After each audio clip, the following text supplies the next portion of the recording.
করেছি এই গুণ তোমরা তো আগে করছো করো নাই? জি। আচ্ছা এখন অনেকেই গুণের ক্ষেত্রে অনেকে ভুল করে।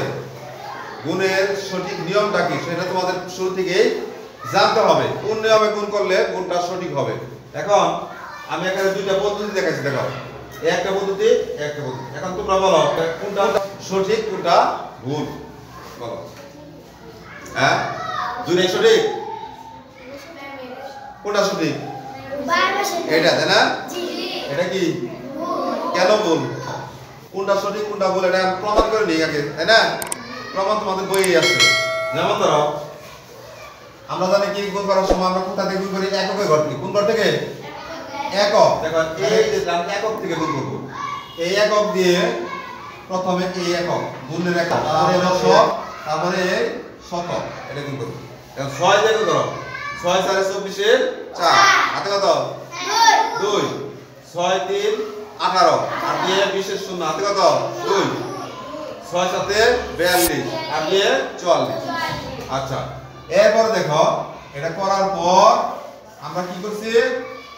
এই দেখো এই এককের ঘরে কাজ শেষ, আমার 6 এর কাজ শেষ।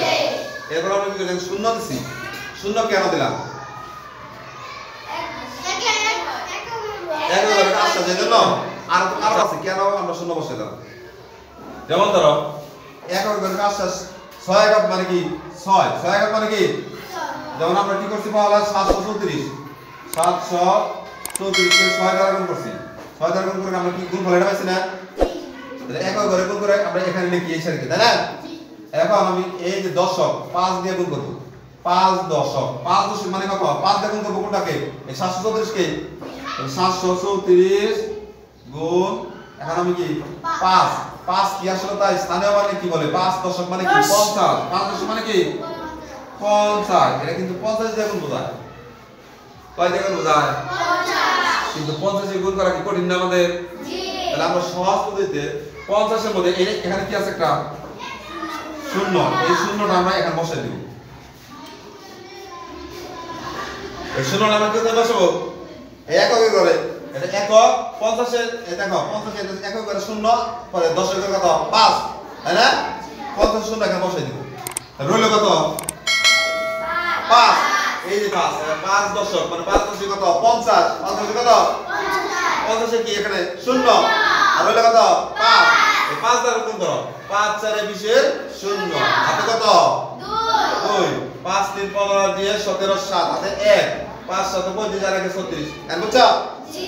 আচ্ছা এখন দেখো এই 10 এর কাজ শেষ। এখন আমরা কি শতক 200 200 মানে কত? 200 200 মানে কি? 200 734 গুণ 200 200 এর মধ্যে শূন্য কত আছে? 2 তাহলে আমরা এখন দুইটা শূন্য বসাই দেব। একক দশক বুঝতে পারছো? জি। শূন্য কোথা থেকে আসলো? তাহলে 200 শূন্য দুইটা বসাই দিলাম আর রইল কত? 2 রইল কত? 2 এই 2 দ্বারা আমরা এটা গুণ করব। এই পুরো সংখ্যাটা গুণ করব। দেখো 734 গুণ 2 দুইটা গুণ করলে কত হয়? আমাদের এই যেটা হয়। আর দুইটা শূন্য তো বসাই দিছি, বসাইছি না? জি।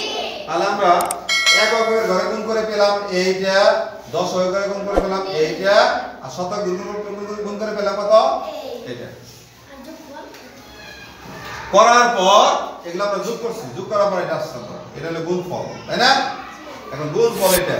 এখন দেখো আমরা যখন 6 দিয়ে গুণ করলাম এটা পেলাম, এখানেও দেখো এটা পাইছি 6 দিয়ে গুণ করলাম, পাইছি না? এখন 5 10 50 দ্বারা গুণ করলে কি এই যে এটা হয়, আর এটা কি দেখো এই চিহ্ন যদি আমি ক্রস ধরি তাহলে এখানে কত হয়? 3670 আর এখানে কত হয়? 36700 36700। 50 দ্বারা গুণ করলে আমরা এটা পাই, আর 50 দ্বারা গুণ করলে কি এটা পাই? না। হ্যাঁ না। এটাকে 50 দ্বারা গুণ করলে আমরা এটা কি পাই? না। পাই তো আমরা এইটা। তাহলে এটা কি সঠিক?